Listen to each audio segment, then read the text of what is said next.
அன்னை தகவல் சேனலில் இன்றைக்கி என்ன பார்க்க போகிறோம் அப்படின்னா, யூபிஎஸ்சியில் கால்ஃபார் பண்ணியிருக்காங்க.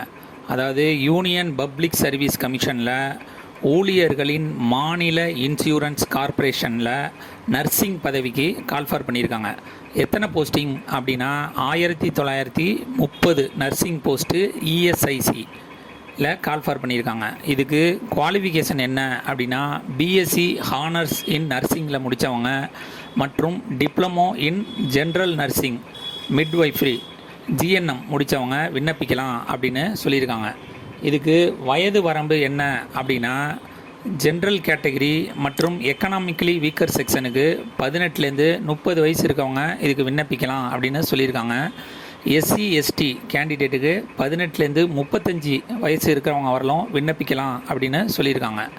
ஃபிசிக்கலி சேலஞ்சு கேண்டிடேட்டுக்கு 18லேருந்து 40 வயசு வரலும் இது விண்ணப்பிக்கலாம் அப்படின்னு சொல்லியிருக்காங்க. இந்த எக்ஸாமுக்கான எக்ஸாம் சென்டர் தமிழ்நாட்டில் எங்கெங்கே நடக்குது அப்படின்னா, சென்னை, கோயம்புத்தூர், மதுரை, திருச்சிராப்பள்ளி, வெள்ளூர் மற்றும் பாண்டிச்சேரியில் நடக்குது அப்படின்னு சொல்லியிருக்காங்க. எக்ஸாமினேஷன் ஃபீஸ் என்ன அப்படின்னா, பெண்கள் மற்றும் எஸ்சி எஸ்டி ஃபிசிக்கலி சேலஞ்சு பர்சனுக்கு அப்ளிகேஷன் ஃபீஸு ஆன்லைன் ஃபீஸு கிடையாது.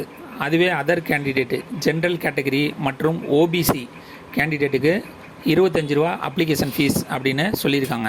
விண்ணப்பிக்க கடைசி நாள் 27/3/2024 மாலை 6 மணி. டிஸ்கிரிப்ஷனில் லிங்க் கொடுத்துருக்கேன். விண்ணப்பித்து வெற்றி பெற்று பணியில் சேருக. ஆல்ரெடி யூபிஎஸ்சி எக்ஸாம் எழுதியிருக்கவங்க ஒன் டைம் ரிஜிஸ்ட்ரேஷன்னு இருந்துச்சு அப்படின்னா அவங்க டேரெக்டாக ஒன் டைம் யூசர் ஐடி பாஸ்வேர்டை போட்டு விண்ணப்பிக்கலாம். புதுசாக இதான் ஃபஸ்ட் டைம் யூபிஎஸ்சி எக்ஸாம் எழுதுகிறவங்க ஒன் டைம் ரிஜிஸ்ட்ரேஷன் க்ரியேட் பண்ணிட்டு தான் விண்ணப்பிக்க முடியும். விண்ணப்பித்து வெற்றி பெறுக.